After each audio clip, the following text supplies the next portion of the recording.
welcome back to Two Pastors and a Mic. My name is Corey. And I'm Shannick. And we're so glad that you're joining us wherever you are joining us from, whether it's Spotify, go leave us some stars, or Amazon, go leave us a review, YouTube, write in the comments, subscribe, GAN, welcome if you're watching us on GAN. Man, we've been loving doing this podcast. It's been a lot of fun. I can't believe that we're going on 5 years. It just blows my mind. Insane. Doesn't it? Do you have a question of the week? Statement? I don't know if I do I? I got nothing. We're doing part 4 of a marriage series. I just got back from a wild weekend. I want to give a big shout out. If anybody is listening to us from Solid Rock Church, I was just with them in Northern Ohio. It's a church based in Plymouth, Michigan, with the all-time greatest youth pastor in the history of youth pastoring, Jack Chinigian. That's my guy. Shout out to him. I got to do a whole retreat with his group, which led worship by Tim Kaiser, who's was local to, he actually graduated from Henryville. He's now in Michigan, and my little brother. It was just a fun time getting, I love doing retreats. I love the weekend stuck together in snow, gym, games, fun, worship, message. It was a lot of fun for me. I get really full on those weekends, even though I'm like physically dying right now. And I made a terrible life decision to drive 5 hours back home Sunday in time to play a hockey game. And so I played my hockey game, and I'm now hurting more than I ever have after one of these youth retreats. Away from your family all weekend and didn't even drive straight home to your family. You drove straight into Louisville for a hockey game first. No judgment, no shame. I will say I'll give a shout out to Jack as well. I met him the one time when he came in for the Rise Camp, one of the camps that you put on for the Rise Camp, and was the main speaker. And I just really enjoyed him, his presence, his messages. But really, more than anything, he just seemed like a really, really cool guy that you can connect with. Yeah. So I appreciate when people are that way. He's amazing. He really is. And I want to give a shout out to all of our Canadian listeners. I know last week we did talk about the Four Nations hockey tournament in the pros. You know what? Canada came back, won in overtime. I was devastated, but hey, you did say it would be an incredible game. It would. Hey, most viewers in the history. Is it called a game or a match? Just a game. Yeah, we don't call it a match. But that was cute. No, hockey game. I know nothing about hockey. I told you this. I know. I've been to one game in my life. I know. And did you watch the gold medal game? No, I didn't. Oh, wow. Of all games to watch, you didn't watch the gold one. But it didn't really matter. So shout out to you Canadians. It does matter next year when. And it was Connor McDavid, right? Connor McDavid, the Golden Boy. We call him Connor McJesus. So I don't know if that's blasphemous or not, but he is the savior of Canada. He's the savior of the Edmonton Oilers, even though he lost in Game 7 last year. That's a big shout out to Dave. Yeah, eat one right there. Still lost. Okay, I'm gonna just maybe like completely get this wrong, but is it Connor McDavid or someone like that in the league now that's going to break Gretzky's record or something? Oh, Alex Ovechkin is about to break the goal scoring record. Yeah, I saw something about hockey. I didn't know. Okay, you got it. As of the recording of this episode, he is 13 goals away from breaking the great one, which no one will touch his overall points. They say if you take away all 900 plus goals of Wayne Gretzky, no one would still touch his points if you just counted his assists. That's how dominant he was. That's why he's called the Great One. Mm-hmm. But also goal scores back then in the 80s and 90s were like 5-4, 8-7. It's really hard to score. I mean, it still happens, but goalies are so amazing these days. So. Well, it's just the game as well. I think in soccer, because I do follow quite a bit of soccer, the style of play now has transitioned to team scoring, one goal, averaging or 1.2 goals a game. Like, it's wild. Like, you're not going to have those like 8-6 days or 5-4 days. Yeah. It's going to be 1-0, 2-1, maybe, or in 0-0 a lot of times as well. It's wild. Good times. Well, part 4, how to thrive in marriage. We've been in February, the love month. Yeah. If you haven't listened to Mikey Williams' sermon, she just preached this past Sunday. We have been having some audio issues on the live versions. It should be fixed moving forward. Harrison did go and put up the video now that you can go watch it without any issues at all. It is a sermon that brought a perspective on a situation that I had never heard or thought about it. And I listened back to it on my drive home from Ohio. Loved it. Big shout out to you, Mikey. Love Mikey's voice in our church. She's amazing. Love the sermon. But we've been talking about love and loss on our Sunday morning. So if you're grieving love and grieving loss in this season. We encourage you to check out those messages. But this is part 4 of how to thrive in marriage. Again, I have a free ebook that you can go and download. It talks about all of these things. We thought it would be really important to do a podcast on marriage in the month of February. I don't think we ever have in the history of our podcast, have we? Not a full month. I think Not a- we've just yeah. given it one day. And speaking of your ebook, are you still getting downloads? Oh, yeah. Okay. Yeah. I didn't know if it would be something like leading up to Valentine's Day, people might have like downloaded it and then not anymore this month. No, I but get a couple downloads every day. And it's Amazing. always random and don't always know the people, but love that it's being shared. I do Yeah. have one coming out in March, the first theological ebook called How to Read the Bible, a 25-minute read on how to read the Bible. Very complicated subject, but I'm excited for that to come out March 5th. So be on the lookout for that. I'm putting them out on the 5th of every month, just so you know. So Yeah, I love that. So far in this month, we've talked about the love languages. Yep. We've talked about the myths Yep. of marriage. And then last week was kind of fun. We talked Yeah. about the attachment styles or love styles. Yeah. And I'm curious if anyone went and took that test. Two people. Oh, okay. Two people messaged me and said, "Hey, I'm part of the 1% that took the test." So big shout out to you for taking the I test. love that. Thank you so much for doing that. If Yeah. you haven't already, make sure you go listen to that episode first, but then go take the test. And I would love to hear from you to see kind of where you're at in that journey. Yeah, for sure. So this week, we're going to talk about the 4th knowing. Again, we've been talking about how to become patient and kind within our marriages. We've talked about the Forbes list, finances and sex, and it's really the expectations around that. Mhm. But when we know these 4 things, the 3 that you just talked about, and you can go listen to those on part 1, 2, and 3 if you are just joining us for part 4. But today's episode is actually something you taught me, and you learned it from something specific. Do you want to publicly say where you I'm not learned worried this? about that. Oh, I Yeah, ain't worried so about this. Why would I be? I love it. So these are the 3 T's to communication, but I learned this from you. and Yeah. So as a podcaster, we also listen to other podcasts, some plethora. theological, some practical, some about everyday life. And one of the ones that I picked up, maybe even over COVID, that my wife started listening to, my wife and I started listening to together, is the Sex with Emily podcast Yeah. with Dr. Emily. And now I forgot her last name. But there's a wealth of knowledge from it. We have great conversation surrounding it. And one of the things she always goes back to nearly in every episode is what we're going to talk about today in the 3 T's of communication. Because this whole month we've been talking about expectation. Yeah.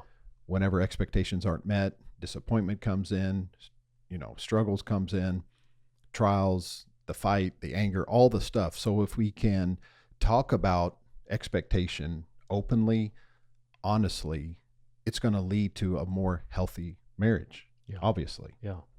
And so the 4th knowing is knowing and understand the 3 T's of communication, because effective communication is foundational to what you already said, managing expectations. So we want you to pay attention to these. Actually, if you do marriage counseling with me, I talk about this. I talk about these 3 T's, not even just in marriage. These are good principles just in communicating all the time with people, whether you work with them or work for someone.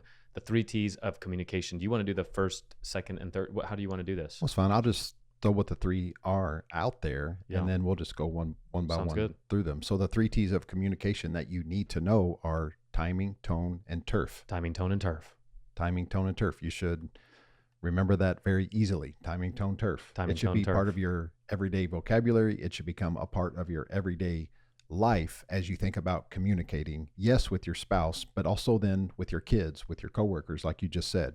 So let's talk about timing Yeah. for just a minute. So even the right conversation at the wrong time can go awry. Yeah. And I know for me, the timing piece is huge when Melanie wants to have a conversation with me, because a lot of times as I'm away all day and she might be off or whatever, as soon as I get home, she wants to let me know maybe some things I need to address or issues with the kids or whatever.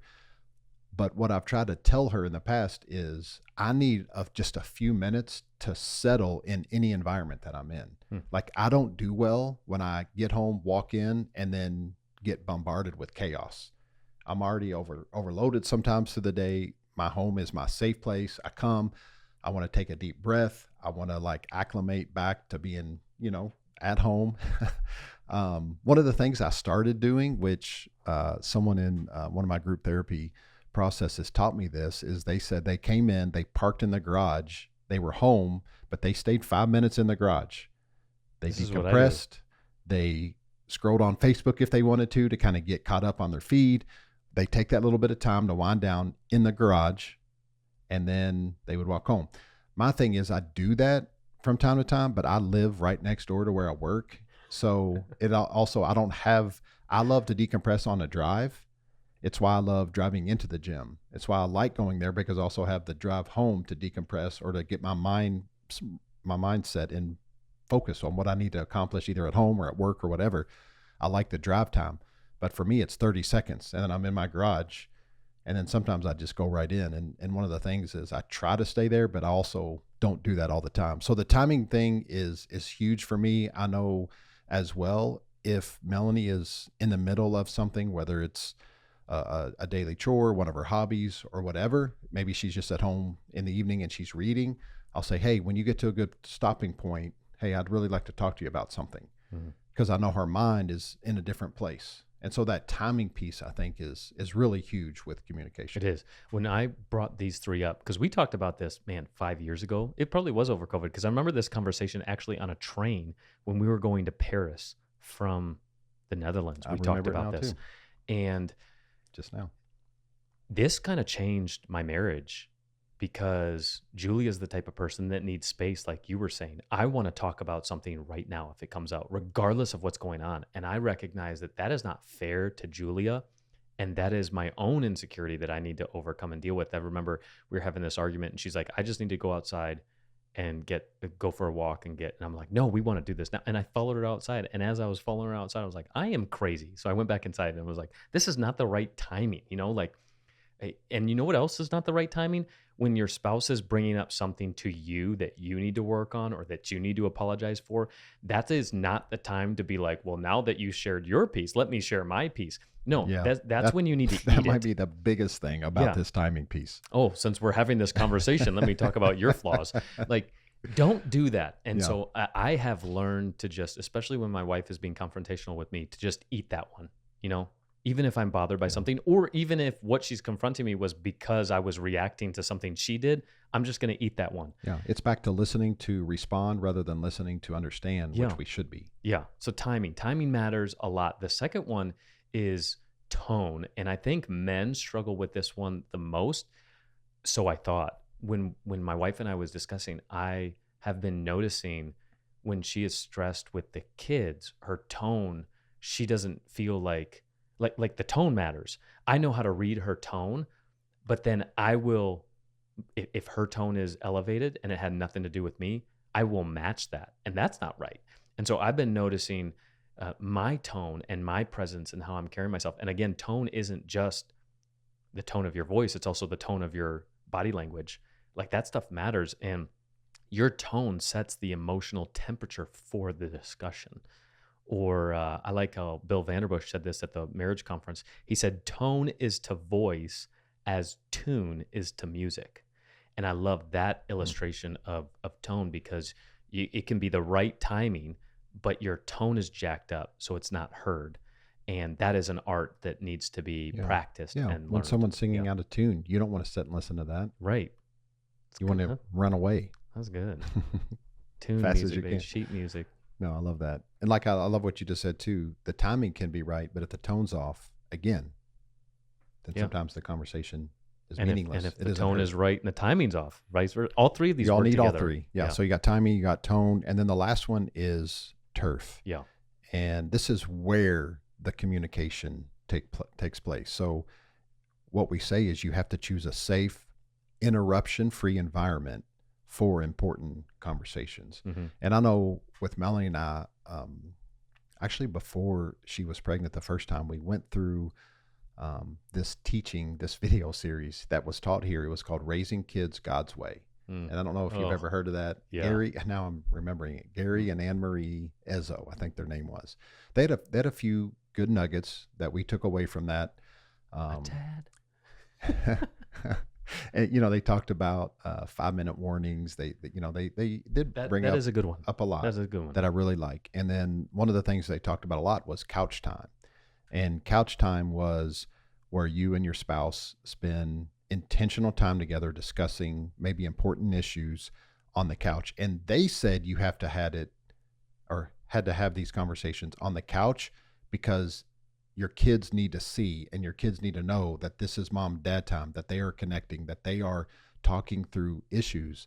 But you got a little bit different Mm-hmm. approach Mm-hmm. to this. Yeah. That's we not have couch time. we have conversations in front of our kids that matter, but like when we're going at it and I've learned It's that super important. if it's a really, really important conversation, we've decided that our bedroom is the safe space because we don't want interruptions from the kids. Because I can get the way my mind works, I get distracted easily if there's kids running around, or if I'm like trying to share something, even if it's not like a confrontational conversation, but just an important piece for us, finances, or maybe it's what's going on in my work, and I'm really excited to share this with Julia, and I want her perspective. I don't want to be interrupted in that moment by the kids. And so we have just laid out that our bedroom is the turf because it's interruption free. Our living room we have an open floor concept. So if the kids are upstairs, the attention isn't on Yeah. the spouse. It's going to be on the kids. And I really like to have conversations while driving, but my kids are now at that point where they are listening To and everything. and then they'll repeat stuff and I'll be like, oh crap, you were listening. So we just decided that we can no longer have those serious conversations. I like that perspective of letting your kids see you argue or fight. And sometimes we do let our kids, and we teach them. Scarlett's in that phase. I don't know why. I think she's got a lot of friends that are divorced, and she'll just, are you guys getting a divorce? And I think it's hilarious every time, but a little like it hurts my heart a little bit Yeah. to hear her say stuff because our tones are good and the timing's fine. We're just having a conversation. We might disagree. And it's like, no, we're teaching Scarlett. No, this is healthy conversation. We're not mad at each other. We disagree on this, Yeah.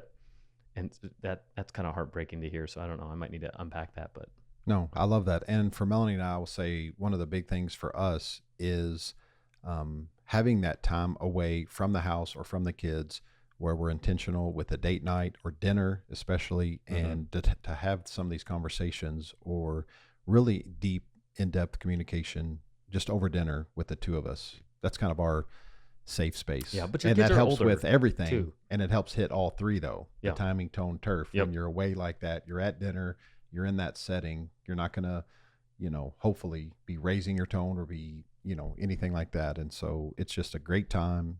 And so that's why I think you even have put out there a lot like that date night intentionally, whether it's Mhm.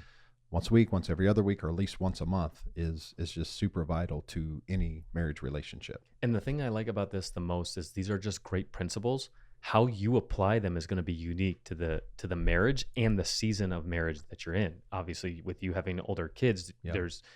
your marriage is going to look different just on a day-to-day basis than me with the younger kids because you guys are already done that, and vice versa. Some of you guys are listening and you've only been a newlywed for 1 year. You're actually getting ahead of this, learning this stuff on year 1 than in year 10 or year 20 or wherever you are. And so I like principles that are universal that can be applied according to your relationship. And that's why I think like when you get the timing, tone, and turf right, even difficult conversations become more manageable and you can grow together. And in the ebook, I'm going to include this because I recognized, I was shocked to find this a reality in marriage counseling, but a lot of conversations I've had with couples is they have a hard time coming up with conversation starters, or they have an important conversation to have, but they don't think it's fair to just jump into that right away. And so actually in the ebook, I came up with Julie and I, we came up with 10 powerful questions to help you get started to engage in conversation more within your spouse. And we don't do them every week, but I would encourage you to go get the ebook, download these, or just listen. I think we can just rattle off some of these questions. Yeah, we'll just go through them. Let's just go through all 10. Yeah. Do you want to every other, or do you just want me to let's share just it? go every other. Okay, I'll start off and again, you don't have to answer all of these every week. You can just maybe take one a week or a couple a week. And the first one is what are 3 things that you appreciated about me this week? To make them specific. Yeah. The next thing is, what is one small adjustment I can make in my parenting and why? Then where is one place you see a gap between what I say I value and what I actually do. That's a good one. You might not want to ask that one if you don't want to hear something negative right away. So The fourth question, have we done a great job of creating peace and hope in our home this week? I like that one. Number 5 is, what is an expectation that you had that didn't get met this week? That is a huge one. That Yeah. one question right there, what's an expectation that you had that you didn't get met? That could help so many marriages Yep. if they would actually communicate those unmet expectations. Yep. That's huge. Yep. Next one. Do you feel the things we're investing our time and energy in are meaningful? What could we be doing differently to fix that? If money was not an issue, what is one big dream or idea that you would pursue in this season? Right. And one thing me and you talked about having conversation with our wives about are bucket list items. Yeah. So it's we kind just of been the doing same this this thing. week. Yeah. We've Yeah. been actually writing things on our bucket list. We've never actually put pen to paper. So that's been fun. Yep. Next one. What have you let go of this year that has made a positive change in your life? And are there any frustrations or concerns that you've been hesitant to bring up? And then how can I create a safe space for us to talk about them? And the last one, a lot like the first one, those of us that our love language are words of affirmation, this last question is, what do you admire most about me? And so if you need help, again, this ebook is written for you to be a guide, to be a tool, to be a resource. That's kind of why we do this stuff. This is why we spent 4 weeks talking about this. Hopefully this has been helpful within your marriage. Maybe not everything we threw out is something that you will add, but maybe you just needed to hear that one thing that can drastically change the way that you engage with your spouse this week, this month, this year, because ultimately we don't want to just survive in our marriages. Because if you do read the ebook, I put out a startling statistic from the owner or the CEO of Ashley Madison, which was a website that was created for people to have affairs secretly, which is crazy to think about. And the statistic revealed that there were 4,000 added members per day during COVID. And the CEO went on VentureBeat and he said, the reason for why we're finding this so successful is because most people are finding out in their marriages that they don't have a spouse, what they have is a roommate. And I was so blown away by that quote that I was like, Wow. I want to do everything in my power to make sure that I don't just have a roommate after 10 years of marriage, after 20 years of marriage, after 30 years of marriage, that I'm growing with my wife, even if we have hard seasons to overcome, because marriage is amazing and we want you to thrive. Absolutely. And so we hope you've learned something over the past month. And like Corey just said, we hope you put some of these things into practice. Take the love language test, take the love style test, go through these questions, schedule a date night, talk about the myths with your spouse. And as you communicate with each other, remember timing, tone, turf. And with that, you're loved and there's nothing you can do about it.